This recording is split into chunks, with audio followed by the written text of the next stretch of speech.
The first thing I heard was the crack of glass hitting tile. At first, I thought someone had dropped a plate. Then my 5-year-old son screamed. I ran toward the kitchen of my father's house, pushing past relatives who were still laughing and clinking glasses for his 50th birthday party. My name is Claire Whitmore, and until that moment I still believed my family had limits. I was wrong. When I reached the doorway, everything slowed down. My son Jack was on the kitchen floor beside the open cooler, a spilled soda rolling across the tiles. His small hands were covering his face, but blood was slipping through his fingers and dripping onto the white grout. My father stood over him. His belt was still in his hand. "Dad, what did you do?" I shouted, my voice cracking in a way that didn't even sound like mine. Jack looked up at me with wide, terrified eyes. "I'm sorry, Mom," he whispered. Behind my father, my mother leaned against the counter like nothing unusual had happened. "He deserved it," she said calmly. "He was rude. He took a soda without asking." For a moment the entire room felt unreal. The birthday banner. The balloons. The smell of grilled steak drifting in from the backyard. All of it wrapped around the image of my bleeding child on the floor. That was the moment something inside me quietly, permanently shifted. And none of them realized yet what they had just started. I dropped to my knees beside Jack, my hands shaking as I gently pulled his fingers away from his face. Blood streaked across his cheek from a cut just beneath his eye, thin and bright against his pale skin. A broken piece of the glass soda bottle lay near his elbow. "Hey, sweetheart, look at me," I whispered, forcing my voice to stay calm even though my heart was pounding so hard it hurt.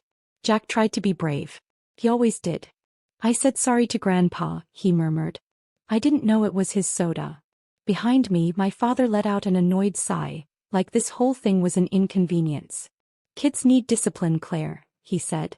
"That boy needs to learn respect." The room had gone quiet now. My cousins and uncles stood awkwardly near the doorway, pretending to stare at their phones instead of looking at my son. My mother crossed her arms. "You're overreacting," she added. "Your father was raised the same way and he turned out fine." "Fine." I pressed a napkin to Jack's face and helped him stand. He clung to my arm like he was afraid to let go. That's when I noticed something else. No one in that room had tried to stop my father. Not one person. And as I helped Jack walk toward the front door, I realized something cold and clear. This wasn't just about my father. It was about every single person in that house. The evening air outside felt colder than it should have. Jack sat quietly in the passenger seat while I cleaned the blood from his cheek with a small bottle of water and a napkin from the glove compartment. His little shoulders were still shaking. "Did I do something bad?" he asked softly. The question hit harder than anything that had happened inside that kitchen. "No," I said immediately, brushing his hair back. "You didn't do anything wrong. Not even a little." He nodded, but the way he stared down at his hands told me he didn't completely believe it yet. Through the windshield, I could still see the lights of the party glowing through my father's windows. Laughter drifted faintly from the backyard like nothing serious had happened. Inside that house they had already moved on. I hadn't. When Jack's breathing finally slowed, I started the car. "Where are we going, Mom?" he asked. "To the hospital first," I said gently. "Just to make sure you're okay." He gave a small nod and leaned his head against the seat. As I pulled out of the driveway, I glanced once more at the house where I'd grown up. For years I'd told myself my parents were strict, old-fashioned, difficult. But what happened tonight wasn't discipline. It was something else entirely. And sitting behind the steering wheel, one thought became painfully clear. They had just crossed a line I wasn't going to ignore anymore. The emergency room was quiet for a Saturday night. A nurse gently cleaned Jack's cut while he sat bravely on the examination bed, clutching the small stuffed dinosaur the hospital had given him. "You're very tough," she told him kindly. Jack nodded, but he kept glancing toward me like he needed to make sure I was still there. I didn't leave his side. When the doctor stepped out for a moment, the nurse lowered her voice. "How did this happen?" she asked softly. For a second the answer sat heavy in my throat.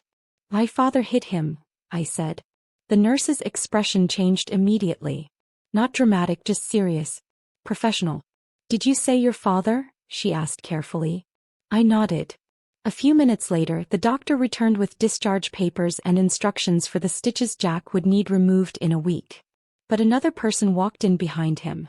A calm woman in a gray cardigan holding a clipboard. Hi, Claire, she said gently. My name is Ms. Alvarez. I'm a hospital social worker. Of course they had called someone. Hospitals always do when a child comes in with injuries. We just want to understand what happened tonight, she explained. Jack swung his legs quietly from the bed. And without realizing the weight of his words, he looked up and said something simple. Grandpa got really mad about the soda. The room went silent. Because in that moment I realized something important. Tonight wasn't just a family incident anymore. It had just become an official record. Ms. Alvarez didn't rush anything. She pulled a chair beside the bed and spoke to Jack first, her voice warm and steady. Hey Jack, she said gently. Can you tell me what happened tonight?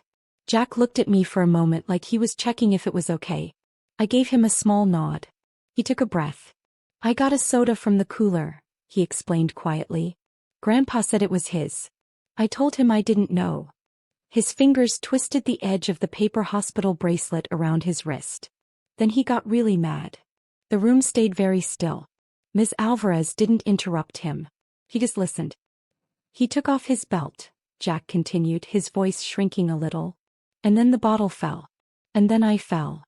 The nurse glanced down at the chart, her jaw tightening slightly. Ms. Alvarez wrote something on her clipboard. When Jack finished, she smiled kindly at him. You did a really good job explaining that, she said. Then she looked at me. Claire, we're required to file a report when a child is injured by an adult, she explained calmly. It doesn't mean anyone's in trouble yet. It just means we document what happened. I nodded slowly. As the truth was, that was exactly what I wanted. As I signed the paperwork, one thought settled firmly in my mind. My father had always believed his actions never had consequences. Tonight, that belief was about to be tested. By the time we left the hospital, it was almost midnight. Jack had a small bandage beneath his eye and strict instructions to take it easy for a few days. He fell asleep the moment we got into the car, his head tilted against the window. The drive home was quiet. But my phone wasn't. 3 missed calls from my mother. 2 from my father. Then another call came through. Dad. For a moment I stared at the screen. Then I answered. What exactly do you think you're doing? He demanded immediately. No concern. No apology. Just anger. I took Jack to the hospital, I said calmly. You're making a huge deal out of nothing, he snapped. Kids get bumps all the time. I glanced at Jack sleeping beside me. This wasn't a bump. There was a pause. Then my mother's voice appeared faintly in the background. Tell her to stop being dramatic, she muttered. My father sighed into the phone. You owe your parents a little respect, Claire, he said. That sentence used to work on me. It used to make me doubt myself. But tonight something was different. You're right, I said quietly. There was a moment of satisfied silence on the other end. Then I added one more sentence. That's exactly why I reported what happened tonight. The line went completely still. It is for the first time in my life. My father had nothing to say. The silence on the phone stretched for several seconds. Then my father laughed. Not the warm kind of laugh people use at birthday parties. A sharp one. You reported me, he said slowly. For disciplining your own child? My mother's voice cut in from the background. Oh please, Claire. No one is going to take that seriously. I kept my eyes on the road. You might want to check your messages, I replied calmly. Another pause. I could almost picture them standing in that same kitchen, the balloons still hanging from the cabinets. My father's phone buzzed. Once. Then again. I heard the faint sound of him unlocking it. What is this? He muttered. The hospital files a report automatically, I explained. And they also photograph injuries. Jack's bandaged face flashed through my mind. My father's voice tightened. You're trying to ruin my reputation. No, I said quietly. I'm protecting my son. My mother scoffed loudly. You always were dramatic. Maybe she believed that. Maybe my father did too. But the thing they didn't know yet was this. The hospital report wasn't the only record of what happened that night. Because while everyone in that kitchen had been watching the party, someone else had been recording the entire thing. And by morning that recording was going to matter a lot. The next morning my phone rang before I'd even finished making coffee. It was my cousin Daniel. Claire, I didn't sleep last night, he said quietly. Daniel had been at the party. He'd stood near the doorway when everything happened. I keep thinking about Jack, he continued. And I realized something. There was a long pause before he said the next part. My security camera caught everything. Daniel owned a small home security company. He'd been testing a compact camera the night before, clipped to the shelf near the kitchen counter. Not for the party. Just out of habit. It recorded the whole thing, he said. Your dad yelling. The belt. Everything. For a moment I just stood there staring at the steam rising from my coffee mug. Why are you telling me this? I asked. His voice sounded tired. Because I should have stopped it, he admitted. And I didn't. Later that afternoon, Daniel quietly handed the footage to the investigator assigned to the report. No drama. No shouting. Just the truth. Weeks passed. My father was required to attend counseling and complete a parenting conduct program before he could even be around Jack again. The birthday banners came down. The parties stopped. And for the first time in my life, my son grew up in a home where fear was no longer invited inside.